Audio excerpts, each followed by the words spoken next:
Selamat sore para penonton. Kami dari LPPM Official menyapa saudara-saudara semua. Hari ini kita berdiskusi tentang KKN kebangsaan. Sebagaimana kita ketahui, KKN kebangsaan Universitas Pelanggaraya telah ditunjuk oleh Menteri Pendidikan dan Kebudayaan sebagai tuan rumah. Berdasarkan surat Dirjen Belmawa nomor 7299 tahun 2021, Universitas Pelanggaraya diberikan kesempatan sebagai tuan rumah. Kita tahu KKN adalah sebagai wujud pengabdian daripada masyarakat dan implementasi dari Tridharma Perguruan Tinggi. Bersama kami di studio telah hadir penggagas KKN kebangsaan. Beliau adalah salah satu tokoh nasional kita. Sekarang ini aktif sebagai dosen di FISIP Universitas Hasanuddin Makassar dengan jabatan akademik sebagai pembantu dekan 3. Selamat sore Pak Hasrullah. Terima kasih Pak Abri. Ya. Kita mau berbincang beberapa menit ke depan terkait dengan KKN kebangsaan, Pak. Ya. Kita mau tahu penonton kita apa yang melatar belakangi atau sejarah dari lahirnya KKN kebangsaan ini. Baik, para penonton yang saya hormati, terima kasih kesempatan yang diberikan kepada kami. Pertanyaan ini sangat bagus sekali. Di mana latar belakang lahirnya KKN kebangsaan? Jadi waktu saya menjadi kepala UPT KKN Unhas, saya melihat KKN selama 42 tahun. Kita tidak pernah menyatu dalam sebuah wadah yang dalam bentuk nasional. Yang ada adalah KKN tematik, kemudian regional, kemudian saya bertemu dengan Rektor Universitas Padang, ya, di Padang. Dia bilang, Pak Hasrullah, kita sudah lama mau ingin menggagas KKN kebangsaan di Barat, tapi ini tidak pernah kesampaian gitu, ya. Kemudian bisa nggak waktu itu saya bawa mahasiswa KKN untuk regional ke Universitas Andalas, bisa nggak Pak Hasrullah bisa menyatukan ini? Saya terima tantangannya gitu. Baik Pak Rektor, ya, dan saya pikir saya akan wujudkan. Tidak lama kemudian saya berkunjung ke Wakil Menteri Musliar Kasim waktu itu. Saya bertamu di Kementerian Ristek Dikti, dia sebagai wamen pada saat itu, ya. Saya utarakan, bilang mimpinya sudah lama untuk mewujudkan, tapi tolong Pak Hasrullah bisa nggak? Saya bilang ya.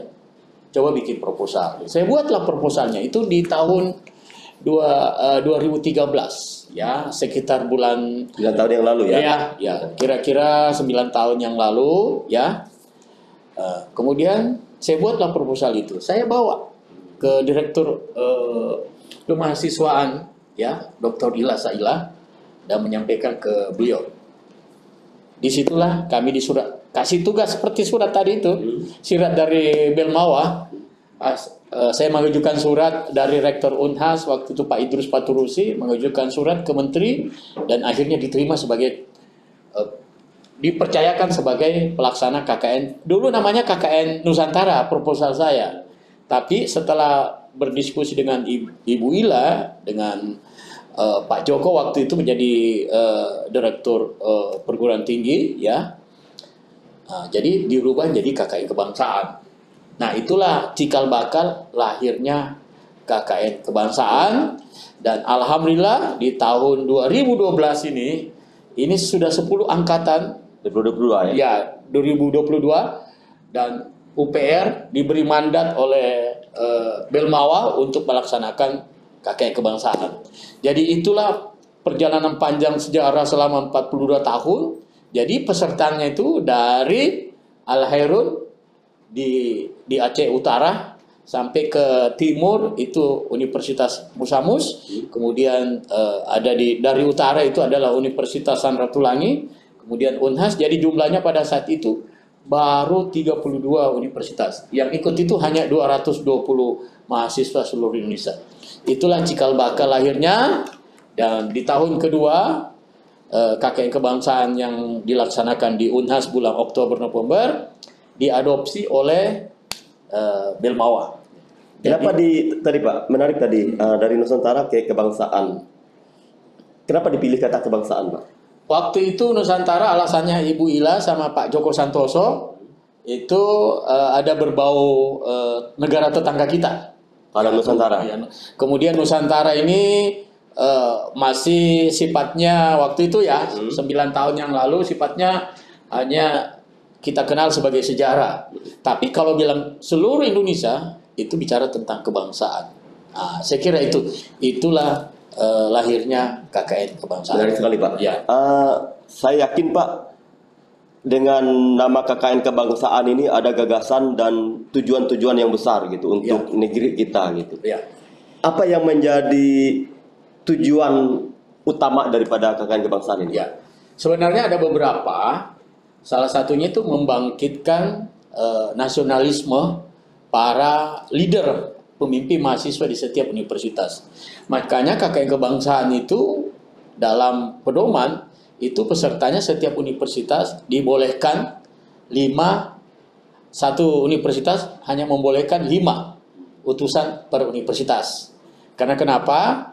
Karena yang kita mau ciptakan di sini adalah pemimpin-pemimpin bangsa. Jadi orang-orang terbaik di masing-masing universitas mempersilahkan untuk ikut di KKN kebangsaan.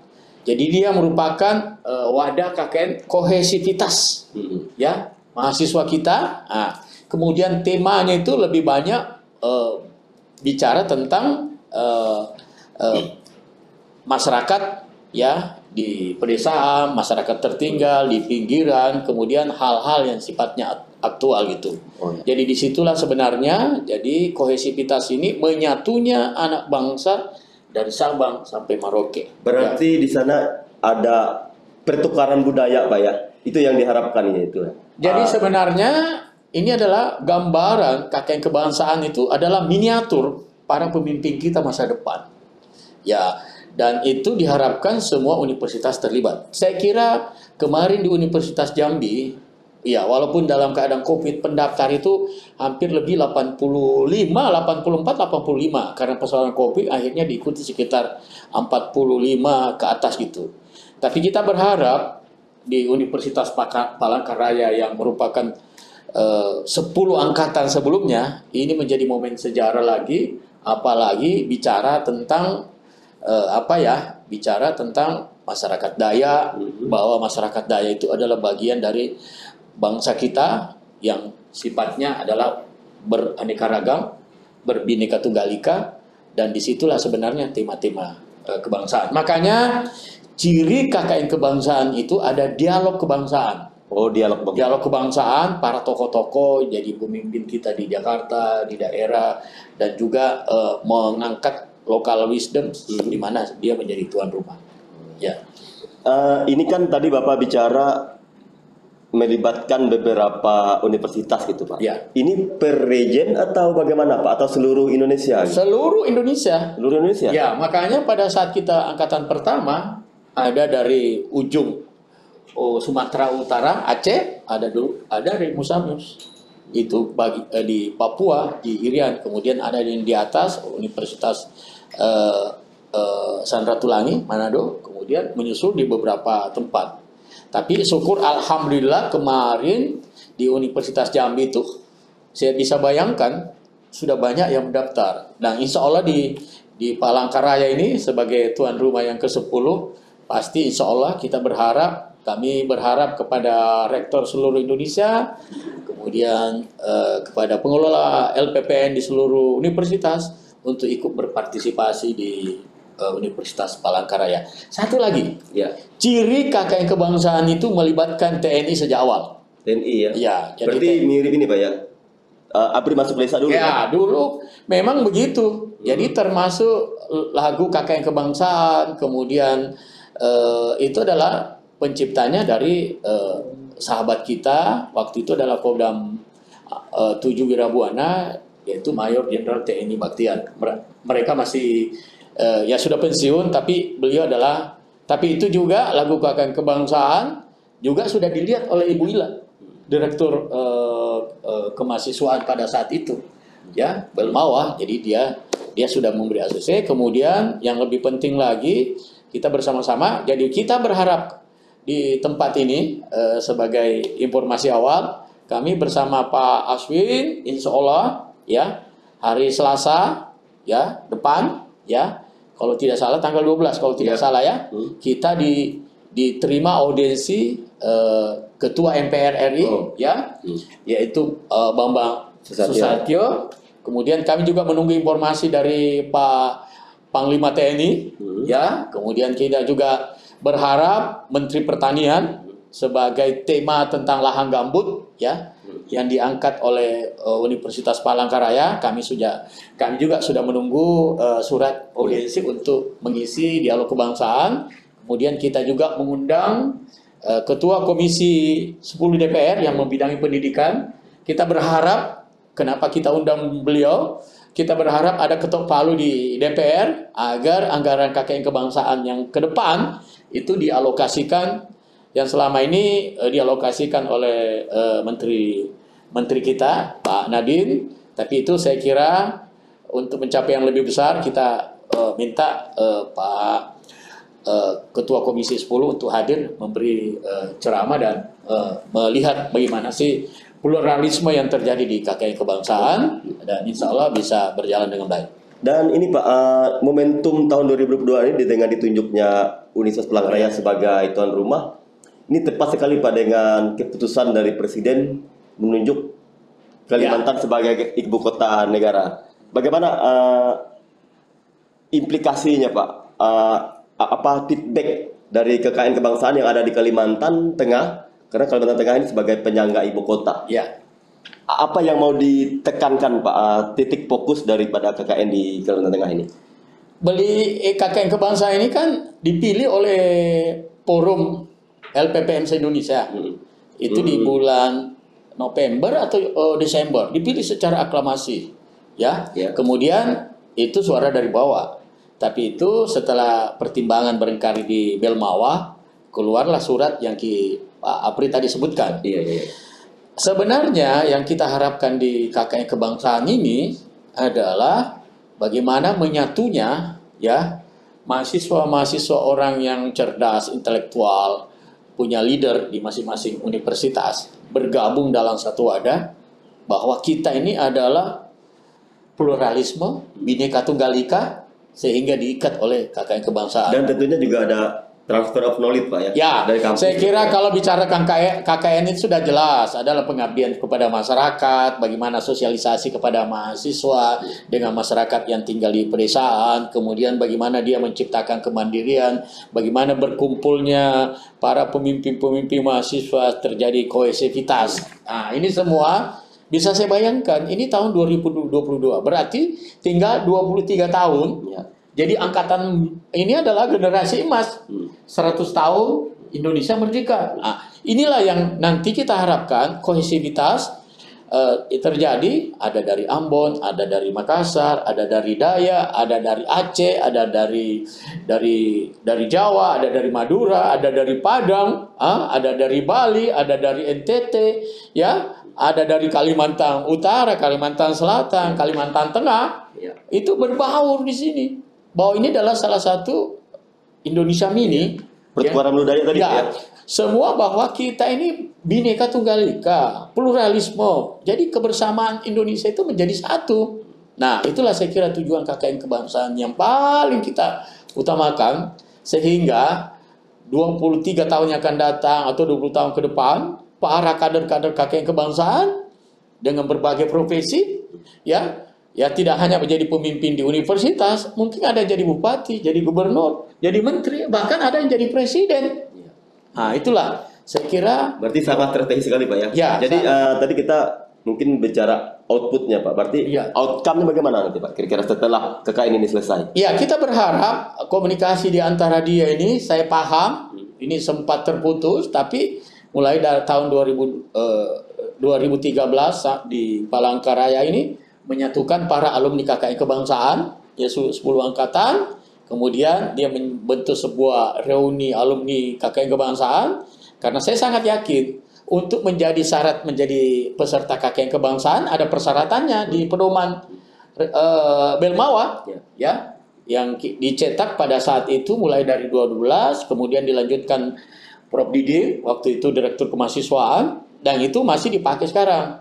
Mungkin sekarang harus ditambah tentang programnya Pak Nadiem, program Merdeka Belajar gitu. Dan ini saya kira Palangkaraya saya kira perlu kita appreciate. Disinilah Indonesia Mini bisa melahirkan pemimpin-pemimpin bangsa ke depan. Ini kesempatan yang luar biasa bagi mahasiswa saat ini, Pak, ya. Dibandingkan zaman kita sama ya, saya seperti gitu. saya ini, ya. Dan ini Pak, kita mungkin sampai kepada ujung diskusi kita. Kira-kira apa yang menjadi pesan penutup Bapak untuk para penonton kita untuk KKN kebangsaan ini, Pak? Saya berharap di angkatan 10 ini kami mengajak seluruh universitas yang bertebaran dengan berbagai suku bangsa daerah asal menyatu dalam sebuah KKN di Palangkaraya. Ya, itu adalah saudara-saudara kita. Jadi Indonesia ini ada Dayak, ada Bugis, ada Makassar, ada Manado, ada Jawa, ya, ada Bali, ada Papua, ya. Bahkan di angkatan pertama, saya masih ingat rekaman videonya yang dari Sakuala maupun dari Universitas Cendrawasih menginginkan KKN kebangsaan ini berkelanjutan. Ya, saya kira pesan itu ingin saya sampaikan. Jayalah KKN kebangsaan. Mudah-mudahan KKN kebangsaan ini selalu mampu beradaptasi walaupun dalam keadaan COVID, dan selamat kepada Pak Aswin dan kawan-kawan Ketua LPPM yang mengambil sikap menjadi tuan rumah KKN kebangsaan 10. Jayalah KKN kebangsaan, dan selamat untuk Universitas Palangkaraya menjadi penerus KKN kebangsaan selanjutnya. Ya. Terima kasih Pak Hasrullah. Ya. Para penonton, demikian bincang-bincang kita tadi dengan Bapak Hasrullah. Saya Aprianto menyampaikan terima kasih atas perhatian kita semua. Sampai bertemu di bincang-bincang berikutnya. Selamat sore. Ya.